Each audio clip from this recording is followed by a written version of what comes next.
Ross's face was instantly throbbing, and his head was spinning. Hot tears pulled in the corners of his eyes and began spilling over, making salty streams down both cheeks. First his mother went missing, and now his sisters just abandoned him, leaving him there, all alone? No! He wiped his face on his shirt sleeve and ran for the entrance. Bolting past the butler, he grabbed the handle on the massive wrought iron and glass door and forcefully pulled it open. Dashing out the entry, he stopped momentarily to gaze at the long gravel drive in front of him.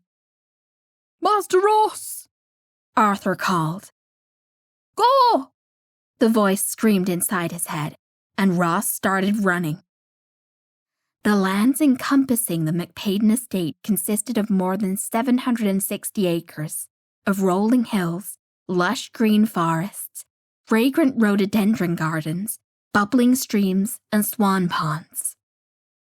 Over the course of Ross's nearly 13 years of life, he had explored only a fraction of the property. Most of his wanderings had been confined to the mansion and manicured lawns immediately surrounding the home. But as Ross ran down the lengthy driveway, he paused briefly to glance over his shoulder. There he witnessed the family butler jumping into his shiny black automobile and turning it to head down the drive in his direction. Looking to either side of the drive, then down to his sock-covered feet, he made a command decision and quickly dashed to the right, heading toward a cluster of trees. "Hey, just because we're part of a church group doesn't mean we don't genuinely want to get to know you, Nathaniel." Lynn leaned forward. Another stretch of silence passed before the sick boy spoke under his breath. "Yeah, well, God doesn't care about me. So what's the point? I'm going to meet him soon anyhow. I guess I can ask him then." Faith turned to Lynn and opened her eyes wide, pressing her lips into a tight line. Lynn's eyes were also big, and she shook her head back and forth, pulling her mouth to the side and lifting both shoulders. "Listen." Faith looked at the boy before them.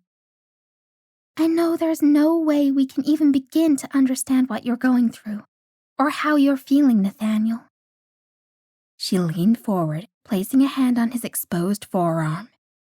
And, as she did, a blinding light filled her mind, spreading down her neck and expanding across her chest. Faith inhaled sharply, and her eyes clamped shut, eyeballs rolling up and stopping to focus just above her brows, in the center of her forehead.